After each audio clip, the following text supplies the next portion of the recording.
नमस्कार बच्चों, सत श्री अकाल, वंदे मातरम।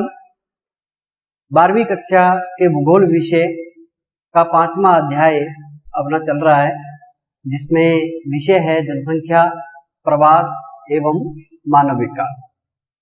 इससे पहले हमने पहले अध्याय में मानव भूगोल के क्षेत्र, विषय वस्तु, प्रकृति, इनके बारे में अध्ययन किया था। दूसरे अध्याय में हमने जनसंख्या घनत्व, वितरण के बारे में बात की थी। तीसरे अध्याय में हमने जनसंख्या संगठन के बारे में बात की थी और चौथे अध्याय में हमने जनसंख्या की संरचना के बारे में बात की और 5वें अध्याय में हमने जनसंख्या की प्रवास, जो एक स्थान से दूसरे स्थान पर जाने से संबंधित था, उससे संबंधित हमारी 2 कक्षाओं में बात हुई। आज अपनी बात करेंगे मानव विकास की। किसकी बात करेंगे? मानव विकास की। मानव विकास एक साधारण सी बात है कि मानव का विकास कैसे हो सकता है। मानव विकास की संकल्पना क्या है? मानव विकास को क्यों चिन्हित किया गया? क्योंकि जितने भी प्राणी हैं दुनिया में, उन सब में सबसे श्रेष्ठ जो प्राणी है वो कौन है? मानव है।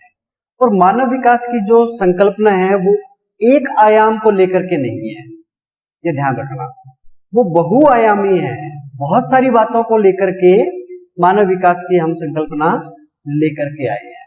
जैसे सिर्फ मानव विकास यहीं तक सीमित नहीं है कि उसके पास में आय कितनी है या उसके पास में पूंजी कितनी है, उसके पास में धन कितना है, इस बात के ऊपर अकेले पर नहीं है। मानव विकास जो है वो आर्थिक, सामाजिक, सांस्कृतिक, राजनीतिक या संस्थागत कह सकते हो, मनोवैज्ञानिक हो सकता है, पारिस्थितिकीय हो सकता है, नैतिकता का हो सकता है, कोई ना कोई एक बहुआयामी, इसके अलावा भी कोई बहुत सारे ऐसे अनेक पक्ष हो सकते हैं। इसके अलावा भी बहुत सारी बातें हो सकती हैं जो मानव विकास के संकल्प से संबंधित है। मानव विकास का मतलब, ये संकल्पना क्यों आई? इतने सारे आयाम, इतने सारे पक्ष क्यों आए इसके अंदर? इसका जो मुख्य मुद्दा था वो ये था कि मानव की जो दशाएं हैं उनको सुधारना। मानव की जो वास्तविक दशा जो है किसी क्षेत्र की, कोई एक भौगोलिक क्षेत्र के अंदर जहां मानव रह रहा है, उसको किस प्रकार से उसकी दशा को सुधारा जा सकता है और ज्यादा विकसित किया जा सकता है। इसके कुछ पहलू हैं, कुछ आदर्श बिंदु हैं मानव विकास के। जैसे बहुआयामी जैसे पक्ष थे, वैसे ही मानव विकास के कुछ आदर्श बिंदु हैं, कुछ आदर्श पहलू हैं। उनमें जैसे आर्थिक दशाओं में सुधार करना। सबसे पहला जो मानव विकास की बात करेंगे वो इस बात पर निर्भर करेंगे कि आर्थिक दशाओं में सुधार कितना हुआ है। आर्थिक दशाओं के अंदर सुधार कितना प्रतिशत कर सकते हैं, कितना करना चाहिए और क्यों करना चाहिए। क्योंकि वहां संसाधन कैसे हैं, वहां कच्चे माल की पर्याप्तता कैसी है, वहां उद्योगों की स्थिति कैसी है, ठीक है ना।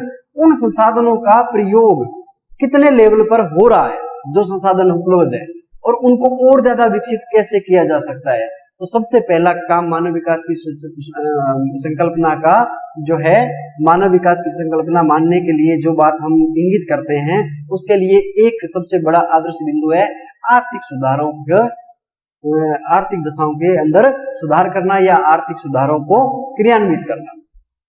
ये है। दूसरा उसके अंदर आता है जीवन की गुणवत्ता में अभिवृद्धि करना। क्या करना? जीवन के गुणवत्ता में।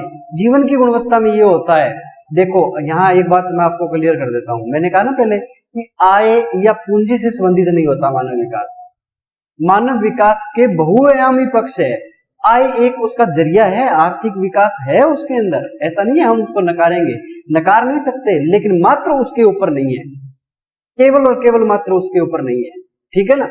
जैसे मान लो एक व्यक्ति ऐसा है जिसके पास में बहुत सारा पैसा है, इतना पैसा कि अपने कल्पना नहीं कर सकते, लेकिन उसके पास में सुख सुविधाएं नहीं है।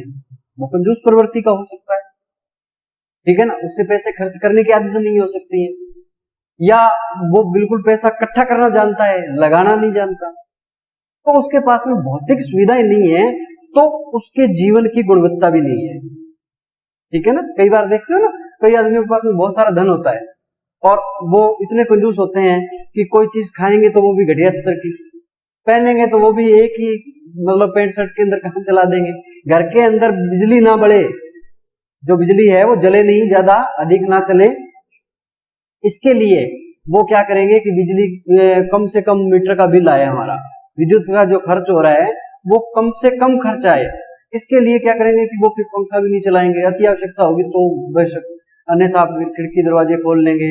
और मकान भी कोई ज्यादा वो ऐसो आराम बड़ा नहीं है, आधुनिक जो सुविधाएं हैं वो नहीं है, बहुत सारी दूरियां जो है वो पैदल चल के पार कर लेते हैं या साइकिल पर कर लेते हैं, ठीक है ना। और ज्यादातर वो कोशिश ये करते हैं कि उनके पास वो सुविधाएं नहीं है लेकिन पैसा बहुत है, तो ऐसा पैसा किस काम का जो खुद के जीवन के अंदर गुणवत्ता नहीं ला सके, जो खुद के जीवन का गुणात्मक पहलुओं में विकास ना कर सके, जो सुख सुविधाओं को नहीं अपना सके, तो फिर तो पैसा इकट्ठा करने का क्या मतलब है ना।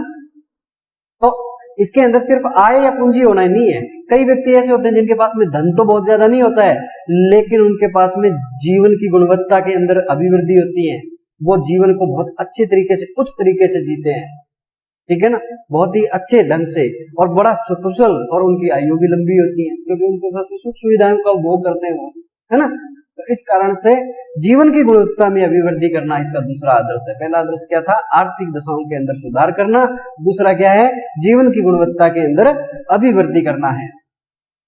इसका तीसरा पक्ष और भी है, जो हमारा संयुक्त राष्ट्र संघ है उसने कुछ बातों के ऊपर जोर दिया इसके अंदर, मानव विकास की संकल्पना के आदर्शों के ऊपर कुछ बातों पर जोर दिया। उन्होंने ये कहा कि संयुक्त राष्ट्र संघ ने ये कहा कि मानव विकास करने के लिए उसकी आर्थिक स्थिति अच्छी होनी चाहिए, संसाधनों तक पहुंच होनी चाहिए, आर्थिक स्थिति सुदृढ़ होनी चाहिए, सामाजिक और सांस्कृतिक जो है वो भी बहुत अच्छे होने चाहिए, उनको ध्यान में रख करके आर्थिक स्थिति को लाया जाए कि समाज किस प्रकार का है, उसकी सामाजिक स्थिति कैसी है, समाज में उसकी पोजीशन कैसी है, मानव की ऐसी दशा होनी चाहिए, ठीक है ना। और संस्कृति किस प्रकार की है, उसकी किस प्रकार से संस्कृति को विकसित कर रहा है या नहीं कर रहा है, संस्कृति से जुड़ा हुआ है कि नहीं है, जो भारतवर्ष की संस्कृति है उससे जुड़ा हुआ है कि नहीं जुड़ा हुआ है, इन बातों को ध्यान में रख करके मानव विकास की संकल्पना प्रतिपादित होनी चाहिए। ये बात संयुक्त राष्ट्र संघ के माध्यम से आई कि मानव विकास की संकल्पना जब हम निकालेंगे तो उसके अंदर यही होना चाहिए कि उसमें आर्थिक स्थिति और सामाजिक और सांस्कृतिक स्थिति को केवल मात्र अकेली आर्थिक स्थिति को ही नहीं माना जाए, केवल आर्थिक स्थिति को ही विकसित ना किया जाए, बल्कि उसके अंदर सामाजिक स्थिति और आर्थिक स्थिति और सांस्कृतिक स्थिति तीनों को सम्मिलित किया जाए, उनको ध्यान में रख करके आर्थिक स्थिति को विकसित किया जाए कि उसमें सामाजिक स्थिति कैसी है और सांस्कृतिक स्थिति कैसी है, ठीक है ना। और बहुआयामी योजना लेकर के, बहुआयामी पक्ष लेकर के, बहुआयामी आयाम लेकर के मानव विकास की संकल्पना देनी चाहिए। अब मानव विकास की संकल्पना सबसे पहले किसने दी? एक बहुत बड़े अर्थशास्त्री हुए हैं, बहुत बड़े, डॉक्टर महबूब उल हक, डॉक्टर महबूब उल हक, और कहां के हैं? ये पाकिस्तान के हैं, ये ध्यान रखना।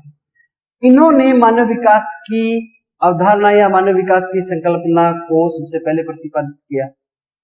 इनके साथ में हमारे भारत के भी हैं अर्थशास्त्री, प्रसिद्ध अर्थशास्त्री हैं दोनों, वो है प्रोफेसर अमर्त्य सेन जो भारत के हैं, ये डॉक्टर महबूब उल हक पाकिस्तान के हैं और प्रोफेसर अमर्त्य सेन भारत के हैं, जिन्होंने मानव विकास संकल्पना के ऊपर पुरजोर जोर दिया, जिन्होंने सर्वप्रथम प्रतिपादन किया मानव विकास की संकल्पना का। अब जी जो डॉक्टर महबूब उल हक है और प्रोफेसर अमर्त्य सेन है, उन्होंने कुछ बातों को इंगित किया। उन्होंने मानव विकास की संकल्पना के लिए सबसे पहले एक बात रखी, वो थी समता। सबसे पहला पॉइंट ये था, मानव विकास सूचकांक निकालने के लिए, मानव विकास की संकल्पना लागू करने के लिए और मानव विकास को विकसित करने के लिए उन्होंने सबसे पहले जो आयाम लिया वो थी समता। समता का मतलब सबको समान अधिकार हो विकसित होने के, सबको समान तरीके से जीने का अधिकार हो, सबको समान तरीके से आर्थिक स्थिति विकसित करने का अधिकार हो, सबको सम्मान हो, उसको कहते हैं समता। उसके बाद में उनका दूसरा था सतत पोषणीय। क्या था? सतत पोषणीय, ठीक है ना, पोषणीय था। सतत का मतलब लगातार भी होता है, और पोषणीयता का मतलब होता है विकास कार्य को आगे बढ़ाना। और जो सतत पोषणीय है, इसका एक अर्थ ये भी होता है कि विनाश रहित विकास करना। विकास कार्य रुकना नहीं चाहिए किसी भी हाल में, लेकिन विनाश भी नहीं हो। ऐसा नहीं हो कि हम किसी एक खनिज संसाधन के पीछे पड़ गए, ठीक है, और हमने उसका उपयोग बहुत मात्रा में करना शुरू कर दिया। जैसे लोहे का प्रयोग हमने सर्वथा हर जगह करना प्रारंभ कर दिया, तो आने वाली पीढ़ियों के लिए लोहा ना मिले, ये भी हो सकता है। तो फिर तो विकास कार्य कहां हुआ? विकास कार्य रुक जाएगा, विनाश की ओर जा रहे हैं हम लोग। जहरीली गैसें इतनी फैला दी कि जिससे वायुमंडल दूषित हो गया, श्वास लेना दुर्लभ हो गया, तो फिर विकास कार्य कहां? पेड़ पौधे इतने काट दिए कि जहरीली वायु का वो अवशोषण नहीं कर सके, तो फिर विकास कार्य कहां है? फिर तो विनाश की ओर जा रहे हैं। विनाश रहित विकास को सतत पोषणीय विकास कहा जाता है। विनाश नहीं होना चाहिए, विकास होना चाहिए, ये नहीं हो। अब जैसे आपको बताऊं, शुरू में जब मानव की उत्पत्ति हुई तो पत्थरों का प्रयोग किया, उसको पाषाण युग कहा गया। पत्थरों का प्रयोग होता था, पत्थरों के औजार बनाते थे, पत्थरों से ही काम में लेते थे। उसके बाद भी मानव ने लकड़ी का प्रयोग प्रारंभ किया, लकड़ी से नाना प्रकार के औजार बनाए, लकड़ी से ही काम में लेना शुरू किया। काष्ठ युग कहलाया, है ना, पाषाण युग आया, काष्ठ युग आया। उसके बाद में फिर तांबे का प्रयोग प्रारंभ किया तो ताम्र युग कहलाया, कांस्य का प्रयोग किया तो कांस्य युग कहलाया, है ना। ऐसे करते करते करते करते और वर्तमान समय तक ये आ गया था कि जो पीछे का जो दशक था वहां तक कि लोहे युग चल रहा है। लोहे का प्रयोग ज्यादा हुआ, लोहे के औजार ज्यादा काम में लेने लगे, है ना। मजबूत धातु है लोहा, हर जगह काम में आती है। कोई ऐसा उद्योग नहीं है, कोई ऐसा कार्य नहीं है जहां पर लोहा इस्तेमाल ना किया जाता। लेकिन आपने देखा होगा वर्तमान समय में लोहे की जगह वैकल्पिक संसाधन जैसे एल्यूमिनियम है या जैसे रबड़ है, प्लास्टिक है, उसका प्रयोग बहुतायत में होने लग गया। आपने देखा होगा मोटर गाड़ियां जो आती हैं, जैसे मोटरसाइकिल है, उसका जो मडगार्ड होता है टायरों के ऊपर, वो पहले लोहे के आते थे, आजकल प्लास्टिक के, रबड़ के आते हैं, है ना।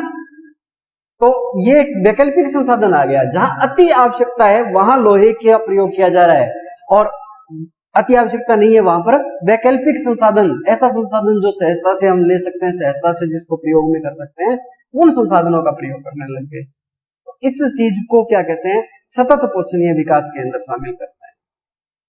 ये है विनाश रहित विकास, कि जिसमें पर्यावरण प्रदूषण नहीं होना चाहिए, कोई संसाधन समाप्त नहीं होना चाहिए, कोई जीव जंतु की प्रजाति लुप्त नहीं होनी चाहिए, कोई वनस्पति की प्रजाति लुप्त नहीं होनी चाहिए, किसी को भी खतरा नहीं होना चाहिए, मानव को विशेष प्रकार से उससे कोई खतरा नहीं होना चाहिए। ऐसे विकास को सतत पोषणीय विकास कहते हैं। इसमें पूर्ण लगातार ऐसा विकास होगा जिसमें विनाश नाम की चीज नहीं होती और विकास कार्य होता रहेगा। अगर हम विकास कार्य रोक देंगे तो भी घाटा है। ये कर ले कि लोहे की जगह वैकल्पिक संसाधन नहीं लिया और लोहे को प्रयोग में नहीं ले रहे हैं कि वो खत्म ना हो जाए, तो फिर विकास कार्य रुक गया ना। विकास कार्य रुकने भी नहीं देना है और विनाश भी नहीं होने देना है। ये दोनों बातें इन्होंने कही। तो पहला था समता, दूसरा था सतत पोषणीयता, तीसरी थी उत्पादकता। इनकी बात इन्होंने 4 बिंदुओं के ऊपर ये बात अपनी इंगित की थी। तीसरी क्या थी? उत्पादकता।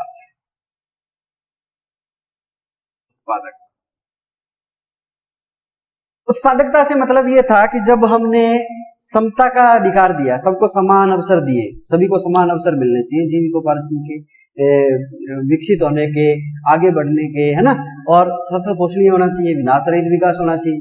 तो उत्पादकता, जब तक उत्पादकता बढ़ेगी नहीं तो विकास कैसे होगा? और उत्पादकता भी ऐसी बढ़ाओ जो विनाश रहित हो, विकास के साथ में चले, और ऐसा लक्ष्य होना चाहिए। अब जैसे आपने देखा होगा अपने यहाँ भारत में हड़ताल होती है ना, तो उसमें लोग तोड़फोड़ करते हैं, सार्वजनिक संस्थानों को बड़ा नुकसान पहुंचाते हैं, तो यहाँ तक कि गाड़ियों को जला देते हैं, बिल्डिंगें तोड़ देते हैं ना, बहुत भारी नुकसान होता है, जी बड़ी मारकाट होती है। एक अपने यहाँ प्रचलन है। लेकिन बहुत से ऐसे विकसित राष्ट्र हैं जिनमें हड़ताल करते हैं तो वो उत्पादन को बढ़ा के छोड़ देते हैं कि अब बताओ लगाओ इसको, तो अपने आप ही उनकी मांगे पूरी हो जाती है ना। तो इस प्रकार से कोई ऐसा काम होना चाहिए कि हमें उत्पादकता को बढ़ाना है, उत्पादकता को विकास की ओर अग्रसर करना है, और उत्पादन बढ़ेगा हर क्षेत्र के अंदर नई टेक्नोलॉजी आएगी, नई मशीनें आएंगी, नए अत्याधुनिक संसाधनों का प्रयोग किया जाएगा, तो उत्पादन अपने आप बढ़ेगा, है ना। जो काम पहले 20 आदमी मिलकर के करते थे, वो काम अब एक छोटा सा कंप्यूटर आ गया, उसके अंदर बैठ करके हम कर लेते हैं, समझा देते हैं उस काम, जिसके लिए कितने कागज खराब होते थे, कितना कुछ होता था, है ना। बहुत सारे काम अब जैसे बैलों से इनसे जुताई करते थे खेतों के अंदर, समय लगता था, लेकिन अब ऊंटों से बैलों से जो जुताई करते थे, और अब ट्रैक्टर आ गया और ट्रैक्टर के अंदर वो सारा काम एक साथ कर रहा है, समय की बचत, काम शीघ्रता से हो रहा है, तो उत्पादन बढ़ेगा बढ़ेगा, है ना। गेहूं की जो निकलवा के लाते हैं, सरसों निकलवा के लाते हैं, अनाज को जो खेत से निकलवाते हैं फसल में से काट करके सूखने के बाद में, तो अब तो थोड़े समय के अंदर निकल जाता है, पहले बड़े कई कई दिन लग जाते थे, जिनके बहुत सारी जमीनें होती थी। तो ये क्या है, उत्पादकता बढ़ रहा है लगातार। अगर हम नई टेक्नोलॉजी, आधुनिकता को नहीं अपनाएंगे, नए विज्ञान को नहीं अपनाएंगे, नए प्रौद्योगिकी संसाधनों को नहीं अपनाएंगे, तो उत्पादन कैसे बढ़ेगा।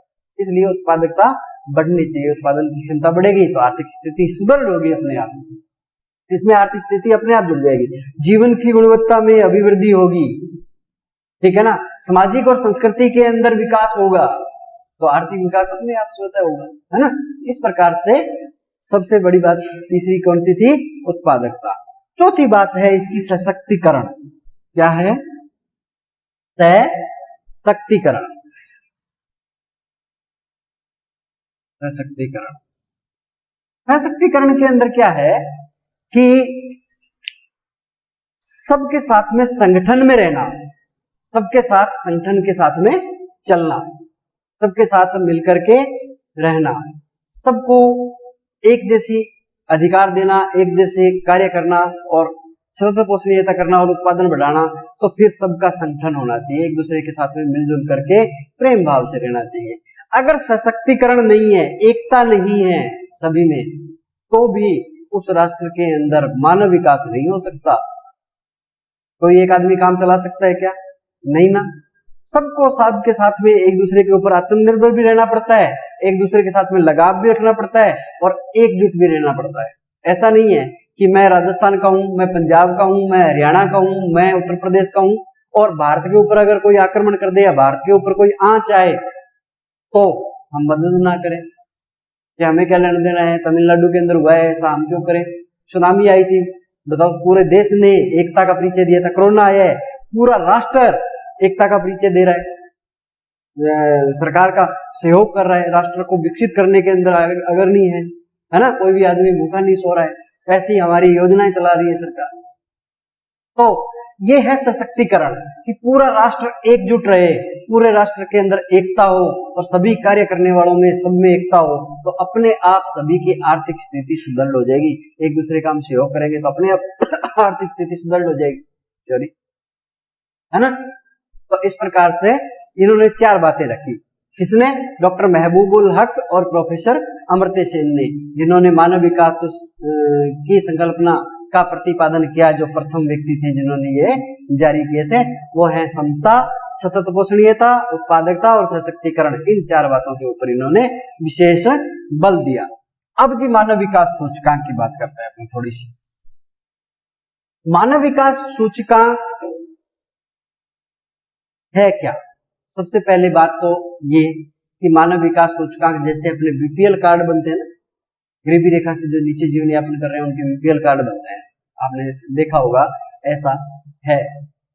वो कैसे बनते हैं, घर में आएंगे, पूछेंगे आपसे कितने मकान कच्चे हैं, कितने पक्के हैं, टॉयलेट कच्चा है, पक्का है, ठीक है ना, बाथरूम कच्चा है, पक्का है, रसोई कच्ची है, पक्की है, गैस का कनेक्शन है कि नहीं है, जमीन कितनी है, पशु कितने हैं, घर में संख्या कितनी है, बूढ़े कितने हैं, युवा कितने हैं, बच्चे कितने हैं, कितने कितने पढ़े हुए हैं, उनकी एजुकेशन क्या है, उनके पास में आर्थिक सोर्स क्या है ना। इस आधार पर वो बीपीएल कार्ड के अंदर फिर चयनित करते हैं कि ये व्यक्ति बिल्कुल गरीबी रेखा से नीचे जीवन यापन कर रहे हैं, इनको सुविधाएं मिलनी चाहिए। वैसे ही ठीक मानव विकास सूचकांक निकालते हैं। 1990 के अंदर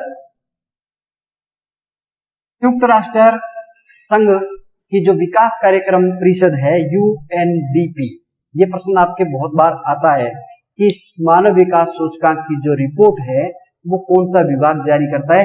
यूएनडीपी विभाग जो है, संयुक्त राष्ट्र विकास प्रतिवेदन या विकास कार्यक्रम वाली जो संस्था है वो जारी करती है। हर वर्ष 1990 के बाद में उन्होंने प्रथम मानव विकास सूचकांक की लिस्ट जारी की थी 1990 के अंदर।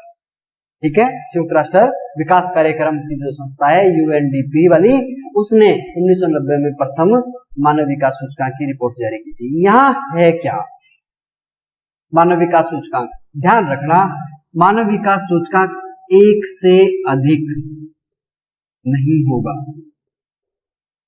एक से अधिक नहीं होगा, एक से कम होगा। ठीक है ना, 0 से 1 तक हो सकता है।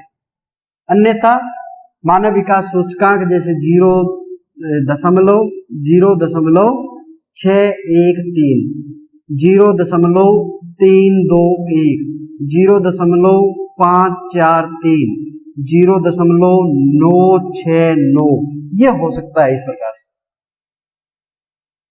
ठीक है ना, 0.999 हो सकता है, लेकिन 1 से अधिक नहीं होगा और 0 से कम नहीं होगा। ठीक है ना, इस प्रकार से मानव विकास सूचकांक की गणना करते हैं, मानव विकास सूचकांक निकालते हैं और 1990 से ये शुरू है। इसके अनुसार क्या है कि जो कार्य प्रणाली है और जो क्षमताओं में वृद्धि की है, उनकी मात्रा के साथ में आय और पूंजी को जोड़ा गया कि जो मानव की कार्य प्रणाली है, जो मानव का कार्य करने का ढंग है, जो मानव का कार्यों का वर्गीकरण है, उस आधार पर उसकी आय, आर्थिक स्थिति और उसके पास में एक पूंजी कितनी है, उसके पास में क्षमता कितनी है, इस आधार पर मानव विकास सूचकांक को प्रतिपादन किया गया। और ऐसे प्रतिपादन में नॉर्वे का सबसे अधिक मानव विकास सूचकांक है। आपकी पुस्तक के पास में जैसे पुरानी पुस्तक है इसमें 9.55 दिया हुआ है, लेकिन आधुनिक आप नेट के ऊपर बिल्कुल डाटा सर्च किया करो। जैसे आपको एक उदाहरण देता हूं, यहाँ पर भारत का जो 186 देशों की लिस्ट बनी थी वो अब वर्तमान में 189 देश हो गए हैं। और 2013 की रिपोर्ट के अनुसार उनके अंदर 94 ऐसे देश थे जो उच्च मानव विकास सूचकांक में आते थे और बहुत सारे ऐसे देश थे जो निम्न मानव विकास सूचकांक में आते थे, मध्यम वाले में, और बहुत सारे ऐसे देश थे जो कम मानव विकास सूचकांक में आते थे, जिनके मुख्य मुख्य देशों के नाम आपको मैं अभी बताऊंगा। ठीक है ना, ऐसे में क्या था कि भारत का जो स्थान था वो 2013 की रिपोर्ट के अनुसार जो पुरानी किताबों में आपके उनके हिसाब से वो 138वें स्थान पर दे रखा है और 186 देशों का दे रखा है और 0.554 भारत का मानव विकास सूचकांक दे रखा है। लेकिन अब 189 देशों में जो 2019 की रिपोर्ट है उसके आधार पर भारत का जो मानव विकास सूचकांक के आधार पर जो नंबर आता है वो 129वां आता है। 2019 की रिपोर्ट के अनुसार कौन सा आता है? 129वें स्थान पर। मतलब भारत का मानव विकास सूचकांक लगातार बढ़ रहा है, भारत उन्नति कर रहा है, भारत के लोग उन्नति कर रहे हैं, जीवन प्रत्याशा लोगों की बढ़ रही है, जीवन के जो मानव जीवन है उसकी गुणवत्ता में अभिवृद्धि हो रही है, आर्थिक स्थिति के अंदर बहुत ज्यादा सुधार हो रहा है, आर्थिक दशाओं के अंदर संसाधनों तक पहुंच ज्यादा हो रही है, संसाधनों का प्रयोग ज्यादा किया जा रहा है ना, और मानव का जीवन स्तर है, जीने का स्तर है, वो अत्यधिक उन्नति कर रहा है। तो 129वें स्थान पर देखो, 138 2013 के अंदर जो रिपोर्ट थी उसमें 138वें स्थान पे थे और 2019 की जो रिपोर्ट है उसके आधार पर मानव का जो भारत का जो स्थान है वो कितना है? 129वें स्थान पर है और मानव विकास सूचकांक जो है वो 0.640 पर आ गया है। जो मानव विकास सूचकांक है 2019 के आंकड़ों के अनुसार, जो आपकी नई किताबों के अंदर मिल सकता है, ठीक है ना, पुरानों में नहीं मिलेगा, या नेट के ऊपर देख लिया करो। और एक पूरी सारणी बनी हुई है आपकी पुस्तक के अंदर जिसके अंदर मानव विकास सूचकांक के बारे में बखूबी पूरी की पूरी बातें लिखी हुई हैं, ठीक है ना, जिसमें भारत का और अन्य देशों का भी वर्णन है। अब जी अगर अंतरराष्ट्रीय प्रारूप की बात करें हम, ये क्लियर रखना बात दिमाग में कि मानव विकास सूचकांक कितने से अधिक या कितने से कम नहीं हो सकता, ये प्रश्न भी आपसे बहुत बार पूछते हैं, ठीक है ना। ऐसी स्थिति के अंदर वो मानव विकास सूचकांक के बारे में जब प्रश्न आए तो यही बात है कि 0 से कम और 1 से अधिक नहीं हो सकता, इसके बीच में मिलेगा आपको, ठीक है ना। तो ये तो ही मानव विकास सूचकांक की। अब जो 189 देशों की जो सूची है उसके अंदर अति उच्च मानव विकास वाले देश जो हैं, जैसे नॉर्वे है, ऑस्ट्रेलिया है, संयुक्त राज्य अमेरिका है, नीदरलैंड है, जर्मनी है ना, ये सबसे ज्यादा शिखर पर है। ये अति उच्च मानव विकास सूचकांक वाले हैं, जिनमें 0.956 से ऊपर वाले हैं, जो 0.9 से ऊपर वाले हैं। और अगर हम 0.700 या 710 से ऊपर वालों की बात करें तो ऐसे 47 राष्ट्र और हैं, और 47 ऐसे हैं जिनके अंदर 9 से ऊपर हैं, ठीक है ना, मानव विकास सूचकांक। तो ये टोटल 94 देश ऐसे हैं जिनमें उच्च मानव विकास सूचकांक है।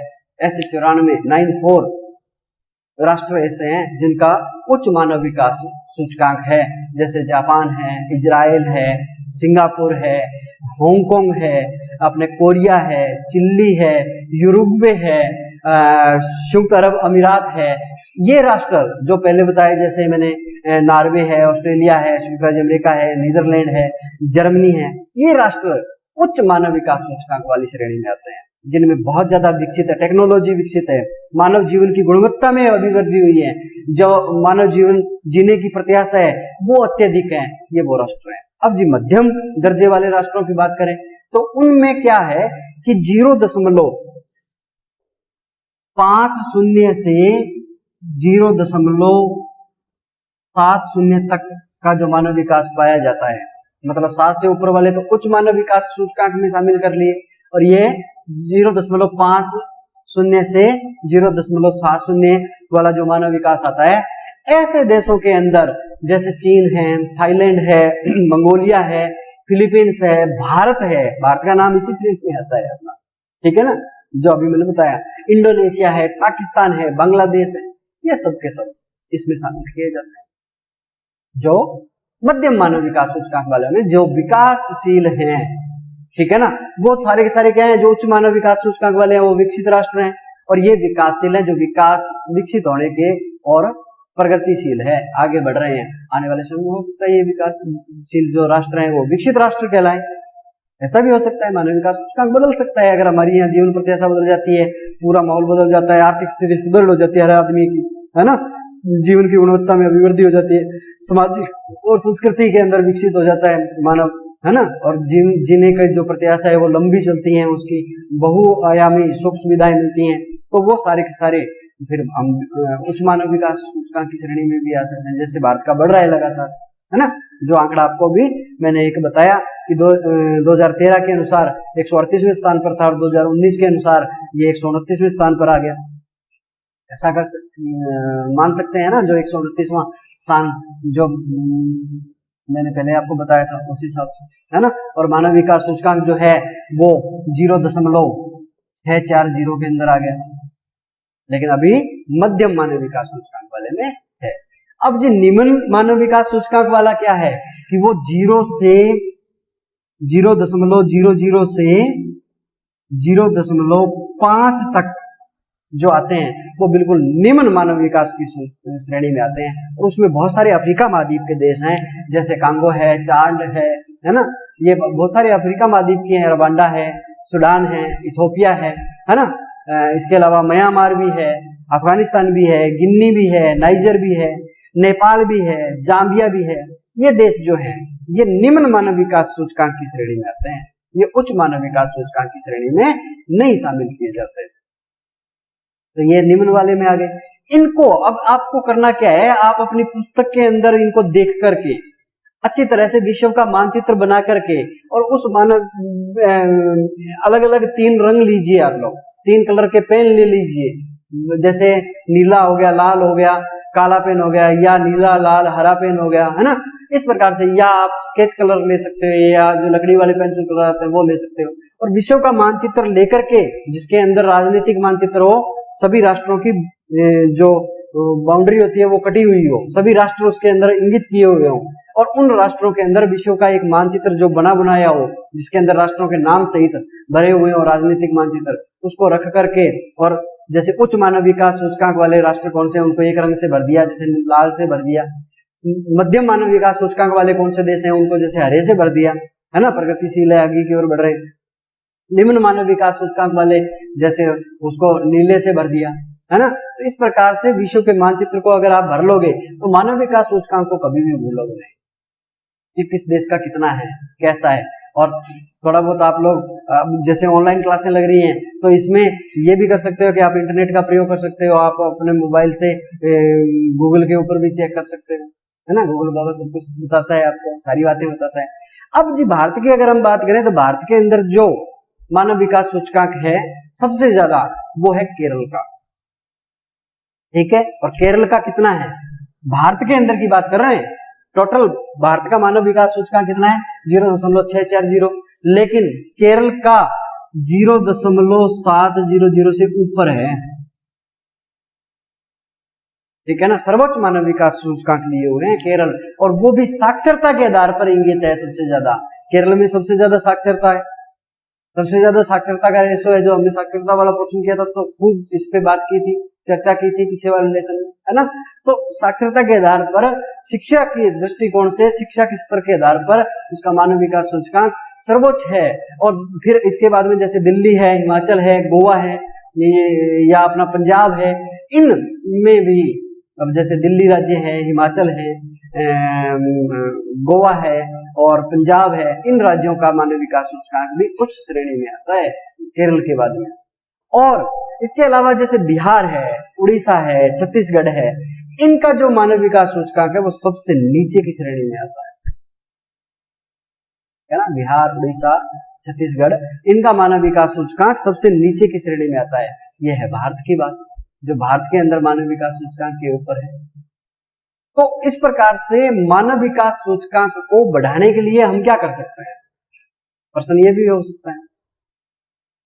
अगर आपको भारत का मानव विकास सूचकांक बढ़ाना हो तो क्या करोगे, शिक्षा के स्तर में अभिवृद्धि करोगे, जीवन की गुणवत्ता में अभिवृद्धि करोगे, आर्थिक दशाओं के अंदर अभिवृद्धि करोगे, संसाधनों तक पहुंच में अभिवृद्धि करोगे, तकनीकी प्रभाव में अभिवृद्धि करोगे, है ना।